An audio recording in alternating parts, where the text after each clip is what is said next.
दोस्तों, स्वागत है हमारे और आपके अपने चैनल श्वेता एजुकेशन हब पर।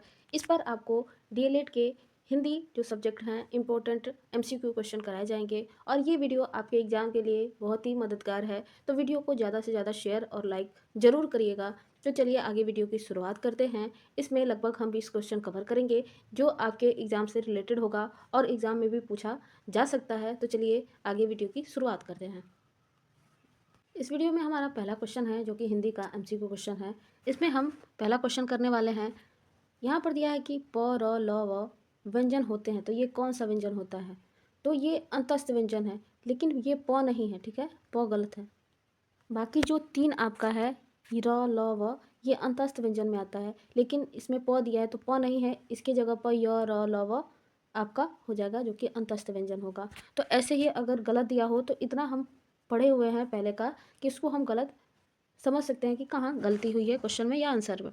दिया है कि शुद्ध वर्तनी युक्त शब्द है, तो कौन सी है? ये हमेशा ये क्वेश्चन पूछता है कि जो आपके अदर एग्जाम पूछे जाते हैं, यहाँ पर उपरोक्त का शुद्ध वर्तनी बताइए। तो यहाँ पर 4 ऑप्शन दिया है, तो हमारा जो सही ऑप्शन होगा इस पर हम टिक करेंगे। तो ये वाला जो उपरयुक्त है ये सही है और ये क्वेश्चन हर एग्जाम में पूछा जाता है, सीटेड हो, यूपीटेड हो, डीएलएड हो या अदर जो भी एग्जाम स्टेट के होते हैं उसमें पूछे जाते हैं।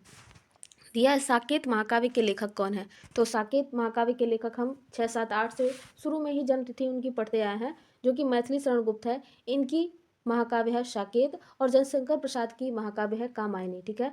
तो इसको जो है हम पहले से ही पढ़ते हुए आ रहे हैं। तो ये जो चीज़ें हैं हिंदी की बेसिक चीज़ें हैं और ये बहुत ही आसान सब्जेक्ट है, इसलिए मैंने सबसे पहले इसी सब्जेक्ट को उठाया है ताकि आप अगर पढ़ें तो उस पढ़ने में आप इंटरेस्ट दिखा सके कि हाँ, अगर हम पहले शुरुआत करेंगे किसी आसान सब्जेक्ट को तो आगे भी हम पढ़ सकते हैं। तो जो कामायनी है वो जयशंकर प्रसाद की है और जो साकेत है वो मैथिली शरण गुप्त की है। दिया है कि पंडित सोहन लाल द्विवेदी की रचना नहीं है, तो नहीं है दिया है। तो दूध बतासा ये इनकी रचना है। शिशु भारती पंडित सोहन लाल द्विवेदी की रचना है। झरना जो है वो पंडित सोहन लाल द्विवेदी की है, लेकिन जो आपका पल्लव है ये आपका पंडित सोहन लाल द्विवेदी का रचना जो है झरना ये भी नहीं है। झरना जयशंकर प्रसाद का है, ठीक है, झरना जयशंकर प्रसाद ने लिखा है। बाकी दूध बताशा और शिशु भारती ये सोहन लाल द्विवेदी की रचना है। और पल्लव और झरना ये जो है अलग अलग है। पल्लव आपका सुमित्रानंद पंत जो है उनकी रचना है और झरना जो है वो जयशंकर प्रसाद की है। पंडित सोहन लाल द्विवेदी की जो रचना है वो दूध बताशा और शिशु भारती है। इसमें हमारे 3 क्वेश्चन कवर हो चुके हैं। वाक्य का गुण नहीं है, तो वाक्य का गुण क्या नहीं है इसमें ये पूछा है। तो जो उद्देश्य है ये वाक्य का गुण नहीं है, लेकिन वाक्य में क्या क्या होनी चाहिए? सार्थकता होनी चाहिए, योग्यता होनी चाहिए, क्रमबद्धता होनी चाहिए। तो वाक्य में ये गुण होने चाहिए। नहीं पूछा है तो नहीं, अगर क्वेश्चन पूछ दे तो उद्देश्य ट्रिक मारेंगे, क्योंकि हम बहुत सारे स्टूडेंट को देखें, चाहे मैंने भी ऐसा किया है बीएड के जो एंट्रेंस एग्जाम होता है उसी में, कि वाक्य का गुण है, ठीक है ये हमने यहाँ तक पढ़ लिया, लेकिन जो नहीं है उस पर हमने ध्यान नहीं दिया। इसकी वजह से जो हमारा एक क्वेश्चन है वो गलत हो गया, ठीक है।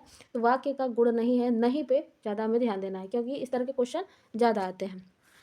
दिया कि कनुप्रिया के रचनाकार कौन है? तो धर्मवीर भारती जो है वो कनुप्रिया के रचनाकार हैं और गुनाहों के देवता इन्होंने ही लिखा है, धर्मवीर भारती।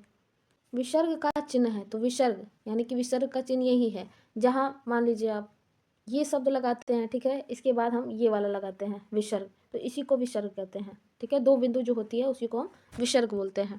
यहाँ पे दिया है कि चिंतामणि के लेखक कौन है? तो रामचंद्र शुक्ल जो है वो चिंतामणि के लेखक कौन है? अब हम इसको रिलेट करके करके कैसे याद करेंगे? तो चिंतामणि चंद्र, रामचंद्र, चिंतामणि रामचंद्र, ऐसे रिलेट करके इनको याद करेंगे तो याद हो जाएगा, क्योंकि इसमें जो क्वेश्चन है वो 100 के एबव में है, यानी कि 100 से ज़्यादा भी है। और अदर भी जो हमारे 8 सब्जेक्ट हैं उसमें भी 200 250 एमसीक्यू क्वेश्चन है, तो सबको रटा नहीं जा सकता है। तो हम रटने की कोशिश नहीं करेंगे, हम समझने की कोशिश करेंगे, ताकि अगर हम समझे रहेंगे तो एग्ज़ाम में अगर क्वेश्चन उस तरह के आ जाते हैं तो बस हम देख के समझ के जो आंसर है उसको एलिमिनेट करके हम कर सकते हैं ऑप्शन जो है। रानी केतकी की कहानी ये हमेशा पूछता है, तो इंशाअल्लाह खान ने इसकी रचना की थी। गुनाहों के देवता अभी पूछा था, उपन्यास जो है बहुत ही अच्छी ये उपन्यास है जिसके बारे में हमने पढ़ा है। तो ये धर्मवीर भारती जी के द्वारा ये जो लिखी गई उपन्यास है गुनाहों के देवता। अगला यह है कि ठेले पर हिमालय निबंध के लेखक कौन है? तो धर्मवीर भारती जो कि इनकी निबंध है ठेले पर हिमालय, इन्होंने ही लिखा था। पूछ देगा कि धर्मवीर भारती के निबंध एक बताइए, तो वही ठेले पर हिमालय। इनकी उपन्यास बताइए, तो गुनाहों के देवता, ऐसे क्वेश्चन भी पूछ देता है, तो हम इसको ध्यान में रखेंगे। उम्मीद है आपको क्वेश्चन और उसके आंसर समझ में आ रहे होंगे। और यहाँ पर 12 नंबर का क्वेश्चन है कि हिंदी गद्य की विधा क्या है। तो जो नाटक है, उपन्यास है और कहानी है, ये हिंदी गद्य की विधा है। गद्य से कहते हैं जो हम लिखते हैं, ठीक है, एक कहानी के रूप में, नाटक के रूप में, उपन्यास के रूप में। लेकिन पद वो होता है जो कविता के रूप में हम लिखते हैं, दोहा के रूप में लिखते हैं, वो पद होता है, ठीक है। लेकिन हिंदी गद्य की विधा पूछा है तो नाटक, कहानी, उपन्यास, उपयुक्त सभी वाला ऑप्शन सही हो जाएगा, ठीक है। आंसू किसकी रचना है, तो जयशंकर प्रसाद की आंसू रचना है, ठीक है। ये भी हमेशा पूछता है। प्रत्येक शब्द में संधि है तो ये यण संधि है, ठीक है। अगर आप संधि के बारे में जानना चाहें तो एकदम सरल भाषा में, जिसको आप सरल यानी कि उसको छांट सकते हो, अगर दे दे 3-4 आपको संधि की ये कौन सी संधि है तो उसको आसान भाषा में आप जान सकते हो। तो अगर आप बताना चाहो तो उसके लिए अलग से एक वीडियो प्रॉपर बना दी जाएगी। यहाँ पे दिया है कि प्रत्येक शब्द में संधि है तो यण संधि है, इसके बारे में हम बता देते हैं इसमें। तो इसको यण संधि को छाड़ने का यही तरीका है कि अगर बीच में आधा कुछ भी त प कुछ भी हो तो वो जो होता है वो यण संधि होता है। आधा अगर बीच में हो तो, जैसे प्रत्येक में दिया है, ठीक है। तो ऐसे आप छाट सकते हो। दिया है कि बसेरे से दूर पुस्तक के लेखक कौन है, तो हरिवंश राय बच्चन। इनकी एक और, इनकी 3 है, मधुशाला, मधु कलश, मधुबाला, क्या भूलूं क्या याद करूं, ये इनकी आत्मकथा है जो कि 3rd सेमेस्टर में पूछा था हिंदी में आत्मकथा के बारे में। तो ऐसे ही बहुत सारे जो इन्होंने लिखा है, उपन्यास हो चाहे आत्मकथा है, तो बसेरे से दूर इनकी ही पुस्तक है, हरिवंश राय बच्चन की। यह है कि राम शब्द पंचमी एक वचन है, तो राम शब्द का पंचमी विभक्ति एक वचन, यानी कि इनका रूप पढ़ेंगे तो आपका पंचमी विभक्ति एक वचन में रामात आएगा, ठीक है। यह कि आधुनिक युग की मीरा किस कवयित्री को माना जाता है, तो महादेवी वर्मा को। ये तो हमेशा से हम पढ़ते आए हैं। ये भी पूछ देता है कि कवयित्री का शुद्ध रूप लिखिए, तो ऐसे भी दे देगा कवियत्री, ठीक है। और भी 3 ऐसी तरह का बना देगा, लेकिन जो सही है उसको लिखना होता है शुद्ध में, तो जो कवयित्री है इसी को ही हम ट्रिक मारेंगे अगर ऐसा क्वेश्चन दे दे तो। कह रहा है कि चांद का मुँह टेढ़ा, ये रचना किसने किया था, तो गजानंद माधव मुक्तिबोध। मुँह टेढ़ा, माधव, मुक्तिबोध, ऐसे रिलेट करके हम याद करेंगे। जय कि तीनों स जो है, स श खटकोड़ वाला स, ये जो व्यंजन है वो कौन सी व्यंजन है, तो ये उष्म व्यंजन में आएगा। ह भी है, ये उष्म व्यंजन में ही आता है, ठीक है। तो श व्यंजन, ह उष्म व्यंजन। हलंत का चिन्ह है, तो हलंत का चिन्ह यहाँ पर दे दिया गया। म में भी ऐसे दे दिएगा, मम, तो यहाँ पे जो है ये हलंत का चिन्ह है, इसको हलंत का चिन्ह बोलेंगे।